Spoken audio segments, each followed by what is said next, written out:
Sir, I need you to step back from the perimeter fence immediately. Airman First Class Tyler Johnson's voice carried the sharp authority of a 20-year-old who took his security duties at Nellis Air Force Base very seriously, especially when dealing with what appeared to be a confused, elderly civilian wandering too close to restricted airspace. The old man was maybe 5'8", thin as a rail, with silver-white hair and deep lines around pale blue eyes that seemed to be studying the F-22 Raptors on the distant flight line with unusual intensity. He wore a faded leather jacket, khaki pants, and scuffed boots that looked like they'd walked a lot of miles. "I'm not causing any trouble, son," the elderly man replied quietly, his weathered hands gripping the chain-link fence as he stared at the sleek fighter jets. "Just wanted to get a look at them." Johnson studied the old man with a mixture of suspicion and routine boredom. Nellis attracted its share of aviation enthusiasts, conspiracy theorists, and general weirdos drawn to one of America's most advanced fighter bases. Most were harmless, but all were potential security risks. "Sir, this is a restricted military installation," Johnson continued, his tone professional but firm. "Unauthorized photography, surveillance, or intelligence gathering is prohibited. You need to move along." The elderly man, Edward Morrison, though Johnson hadn't bothered to ask his name, continued staring at the F-22 seconds with the kind of focused attention that suggested he was seeing more than just impressive military hardware. "Magnificent aircraft," Edward said, almost to himself. "Twin F-119 PW-100 engines, thrust vectoring, integrated avionics. Most advanced air superiority fighter ever built." Johnson felt a flicker of unease. Civilians weren't supposed to know detailed specifications about classified military systems. The old man was either remarkably well-informed or potentially dangerous. "Sir, how do you know those specifications?" Edward finally turned his attention from the aircraft to look at Johnson. Up close, his weathered face showed the kind of lines that came from years of squinting into bright skies and desert sun. His eyes were sharp and alert despite his obvious age. "I read a lot, son. Aviation magazines, technical journals. I've always been interested in flight." The answer was reasonable, but something about the old man's demeanor suggested knowledge that went beyond casual enthusiast reading. Johnson decided to probe a little deeper. "Sir, what's your interest in military aircraft?" Edward was quiet for a long moment, his gaze returning to the F-22 seconds that dominated the flight line. When he spoke again, his voice carried a weight that suggested the answer was more complicated than Johnson might expect. "Personal reasons, son. Very personal reasons." Before Johnson could follow up, Senior Airman Carlos Martinez approached from the security checkpoint, his expression indicating he'd been monitoring the conversation. "Johnson, what's the situation?" "Sir, elderly civilian with unusual knowledge of F-22 specifications.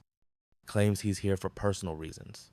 Martinez looked Edward up and down with the practice assessment of someone who had dealt with hundreds of potential security issues.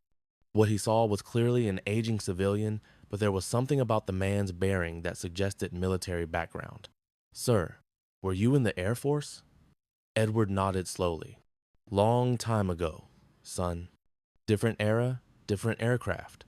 What did you do in the Air Force?" Another pause, and Martinez could see Edward calculating what to reveal and what to keep private. "I was a test pilot. Flew experimental aircraft, helped develop new systems." Martinez felt his attitude shift slightly. Test pilots were the elite of military aviation warriors and engineers who risked their lives pushing the boundaries of flight technology. Even retired, they deserved respect.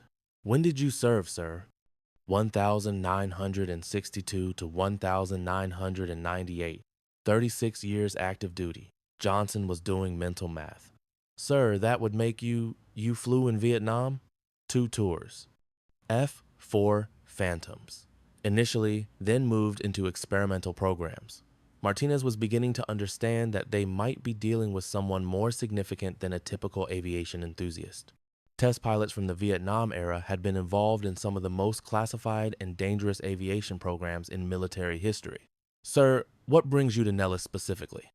Edward's expression grew complicated, and both airmen could see him struggling with emotions that were clearly still raw. "My son flew F-22 seconds. Captain Thomas Morrison. He was killed in a training accident 18 months ago. The admission hit both Johnson and Martinez like a physical blow.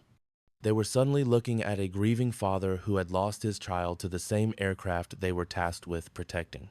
"Sir, I'm sorry for your loss," Martinez said, his voice softening considerably. "Thank you, son. Tommy he was everything a pilot should be.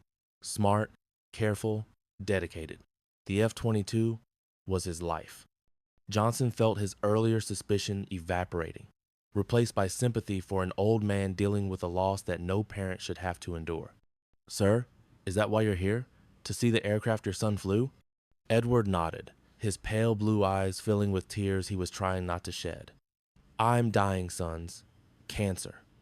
Maybe 3 months left, according to the doctors. I wanted to see Tommy's airplane one more time before." He trailed off, leaving the sentence unfinished, but both airmen understood what he meant. "Sir," Martinez said carefully, "I understand your situation, but I can't allow unauthorized personnel near the aircraft. There are strict security protocols." "I know, son. I understand. I just wanted to look at them, to understand what Tommy saw, what he loved so much about flying that machine." The pain in Edward's voice was unmistakable, and both young airmen found themselves struggling with the conflict between military regulations and basic human compassion. "Sir," Johnson said quietly, "what if we could arrange something? Maybe contact someone who could authorize a closer look?" Edward's eyes lit up with hope he was clearly afraid to feel. "Son, I would be forever grateful for that, but I don't want to cause trouble for you." "Let me make some calls," Martinez said, pulling out his radio. "Maybe we can find someone who understands the situation." 30 minutes later, Colonel Sarah Hayes arrived at the security checkpoint in a staff car, her expression indicating she was prepared to handle what she'd been told was a sensitive family situation involving a Gold Star father. Colonel Hayes was a career officer in her 40s, with a kind of bearing that suggested both command experience and genuine concern for the welfare of military families. "Gentlemen," she said to Martinez and Johnson, "I understand we have a situation involving a bereaved parent." "Yes, ma'am," Martinez replied. "Mr. Morrison lost his son in an F-22 training accident. He's terminally ill and wanted to see the aircraft one more time." Colonel Hayes looked at Edward with the kind of professional sympathy that senior officers learn to express when dealing with military families affected by tragedy. "Mr. Morrison, I'm Colonel Hayes, Base Operations Officer. I'm very sorry for the loss of your son. Captain Thomas Morrison was an exceptional pilot and a credit to the Air Force."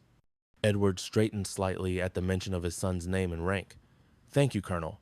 Tommy spoke about Nellis often. He loved this base, loved the mission. Mr. Morrison, I'd like to help you, but I need to understand your background. My airmen tell me you were a test pilot?" Edward reached into his jacket and pulled out a worn leather wallet. From it, he extracted a military ID card that was obviously decades old but still clearly official.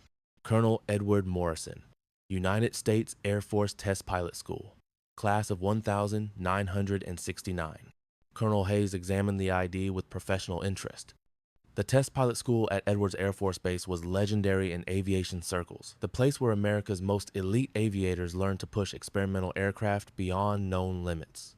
"Colonel Morrison, what aircraft did you test?" Edward's expression grew distant, as if he were accessing memories that were both precious and classified. "Different programs over the years, ma'am. Started with Century Series fighters, moved into stealth development in the 80s and 90s. "Stealth development?" "Yes, ma'am, F-117, B-2 and." Edward paused, clearly considering how much to reveal. "Early F-22 prototype work." The words stopped Colonel Hayes cold. The F-22 program was one of the most classified and expensive military developments in history. If this elderly man had been involved in its early stages, he wasn't just a grieving father. He was potentially one of the architects of America's most advanced weapons system. "Colonel Morrison, when you say early F-22 work," "I flew the YF-22 prototypes, ma'am. 1990 to 1994. Helped develop the flight control systems, stealth characteristics, and weapons integration." Colonel Hayes felt her understanding of the situation shift dramatically. The YF-22 program had been the proving ground for the technology that eventually became the production F-22 Raptor. The test pilots involved in that program were legends in aviation circles. "Sir, what was your call sign?" Edward smiled for the first time since the conversation began. "Eagle. They called me Eagle Morrison." The name hit Colonel Hayes like lightning. Eagle Morrison was a legend in Air Force test pilot circles, a man who had flown some of the most dangerous and classified aircraft in military history, whose technical innovations had shaped modern fighter design. "Eagle Morrison," Colonel Hayes said, her voice filled with awe. "Sir, you're Eagle Morrison?" "I was, ma'am, long time ago." Johnson and Martinez were watching this exchange with growing amazement. The elderly civilian they had been prepared to turn away was apparently someone their colonel recognized as significant. "Colonel Morrison," Hayes said, her entire demeanor shifting to one of profound respect. "Do you realize what you accomplished with the F-22 program?" Edward shrugged modestly. "Ma'am, I was part of a team. A lot of good people worked on that program." "Sir, you didn't just work on the program. You saved it. When Congress was threatening to cancel the entire project in 1993, your demonstration flight proved the aircraft's capabilities. The F-22 exists because of what you accomplished." The revelation was delivered with the kind of reverence that made Johnson and Martinez realize they had been talking to someone whose contributions to military aviation were historically significant. "Ma'am," Edward said quietly, "that was a long time ago. Right now, I'm just a dying father who wants to see the airplane that meant everything to his son." Colonel Hayes looked at Edward with an expression that mixed professional admiration with personal sympathy. "Colonel Morrison, I would be honored to show you the F-22. But first, I need to ask, why didn't you identify yourself immediately? Your credentials would have gotten you access to anything on this base." Edward's expression grew sad. "Because I didn't want to be Eagle Morrison today, ma'am. I just wanted to be Tommy's father. The man who designed these aircraft but couldn't save his own son from dying in one." The admission hit everyone present with the weight of a father's guilt that no amount of professional achievement could diminish. "Sir," Colonel Hayes said gently, "what happened to Captain Morrison wasn't your fault. Training accidents are tragic, but they're not the result of design flaws. I know that intellectually, ma'am, but when I designed those flight control systems, I never imagined my own son would be flying the aircraft. I never thought about whether I had made them too complicated, too demanding, too unforgiving for young pilots." Colonel Hayes realized she was witnessing something extraordinary, one of America's greatest test pilots struggling with the possibility that his own technical innovations might have contributed to his son's death. "Colonel Morrison, would you like to see the F-22, not as a security risk or a curious civilian, but as the man who helped create it?" Edward's weathered face showed gratitude mixed with apprehension. "Ma'am, I would very much like that." An hour later, Edward Morrison stood in Hangar 7 at Nellis Air Force Base, surrounded by the most advanced fighter aircraft on Earth. The F-22 Raptors looked exactly as he remembered them from the prototype days, but seeing them operational, mission-ready, and flown by active pilots was profoundly moving. "She's beautiful," Edward said, running his weathered hand along the stealth coating of the nearest aircraft. "Even more refined than the prototypes." Colonel Hayes watched as Edward examined the F-22 with the practiced eye of someone who understood every system, every design compromise, every engineering decision that had gone into its creation. "Colonel Morrison, would you like to sit in the cockpit?" The question seemed to surprise Edward as much as it surprised Johnson and Martinez, who were observing from a respectful distance. "Ma'am, I don't want to cause any protocol violations." "Sir, you designed this cockpit. I think we can make an exception." Edward climbed into the F-22 with movements that were obviously familiar despite his age. He settled into the pilot's seat with a sigh that could only be described as homecoming. "How does it feel?" Colonel Hayes asked. Edward was running his hands over the controls and displays with the reverence of someone handling sacred objects, like seeing a child you raised become successful, proud, but also what? Also responsible for everything that happens because of what you created. Colonel Hayes understood that Edward was talking about more than just aircraft design. He was talking about the burden that creators carry when their innovations are used by others, especially when those others include their own children. "Sir, could you tell us about..." the development process, what it was like to fly the first prototypes. Edward's eyes grew distant as he accessed memories that were clearly still vivid after 30 years. Terrifying and exhilarating in equal measure, we were flying aircraft that pushed every boundary of physics and engineering. Every test flight was potentially fatal, but every successful flight proved that we could build something that had never existed before. What was the most challenging aspect? The fly-by-wire system, making an inherently unstable aircraft controllable by human pilots. We had to teach computers to think like aviators, to respond to threats and opportunities faster than human reflexes could manage. Johnson and Martinez were listening with fascination to a first-hand account of one of the most classified development programs in military history. "Sir," Martinez asked, "did you ever think about the pilots who would eventually fly these aircraft?" Edward's expression grew complicated. Every day, we were creating weapon systems that would be flown by young men and women who weren't even born when we started the program. The responsibility for their safety was, he paused, clearly struggling with emotion. It was overwhelming. But you couldn't have known that your own son would be one of those pilots, Colonel Hayes said gently. No, ma'am, but maybe that makes it worse. I spent 30 years perfecting a machine that demanded absolute precision, absolute skill, absolute commitment. And then I watched my son give everything he had to master that machine, only to die when it demanded more than any human could provide. The hangar fell quiet except for the distant sounds of aircraft operations. Edward was still sitting in the cockpit of the F-22, surrounded by the technology he had helped create, struggling with the weight of unintended consequences. "Colonel Morrison," Hayes said quietly, "what do you think Captain Morrison would want you to know?" Edward was quiet for a long moment, his pale blue eyes staring at the instruments that his son had studied and mastered. "He would want me to know that he loved flying this aircraft, that he understood the risks and accepted them, that he died doing what he was born to do." "And do you believe that?" "I'm trying to, ma'am. I'm trying very hard to believe that." Over the next hour, Colonel Hayes arranged for Edward to meet with several F-22 pilots who had served with his son. The conversations were emotional but healing, as Edward heard first-hand accounts of Tommy's skill, dedication, and love for military aviation. "Sir," said Captain Lisa Rodriguez, one of Tommy's squadron mates, "your son talked about you all the time. He was so proud that his father had helped create the F-22. He said flying it made him feel connected to you in a way that nothing else could." The words hit Edward harder than any condolence letter or official commendation. "He never told me that," Edward said, his voice thick with emotion. "Sir," he said, "you taught him to love aviation before he could walk, that everything he accomplished as a pilot started with the example you set."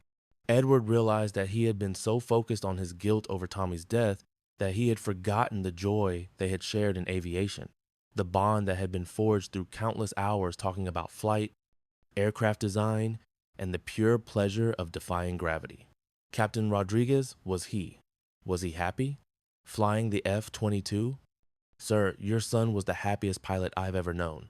The F-22 wasn't just his job, it was his passion. He said flying it was like having a conversation with the future, like touching the absolute pinnacle of human achievement." As the day concluded, Edward found himself back in the hangar, standing beside the F-22 that had become both his greatest professional achievement and his deepest personal tragedy. "Colonel Hayes," he said quietly, "thank you for today, for helping me understand that Tommy's love for this aircraft was something to celebrate, not something to regret. Sir, thank you for creating it, and thank you for raising the kind of son who was worthy of flying it." Edward pulled a small envelope from his jacket pocket. "Ma'am, I have something I'd like to leave here. A letter I wrote to Tommy after he died, but never had anywhere to deliver it. What would you like to do with it? Could it be placed in the squadron memorial so that other pilots know that the man who designed this aircraft is proud of everyone who flies it, including those who don't come home?" Colonel Hayes accepted the letter with obvious reverence. "Sir, it would be an honor." As Edward prepared to leave Nellis for the final time, Johnson and Martinez approached him with expressions of respect that contrasted sharply with their initial suspicion. "Sir," Johnson said, "I owe you an apology. We had no idea who you were or what you'd accomplished." Edward smiled with a kind of forgiveness that spoke of genuine understanding. Son, you were doing your job, protecting the base and the aircraft. That's exactly what you should have been doing. But we almost turned away the man who created the jets we're protecting, Martinez added. And you learned something important from that, Edward replied. That assumptions can be dangerous. That the most significant people don't always look significant. And that sometimes the old warriors carry knowledge that can't be found in any manual.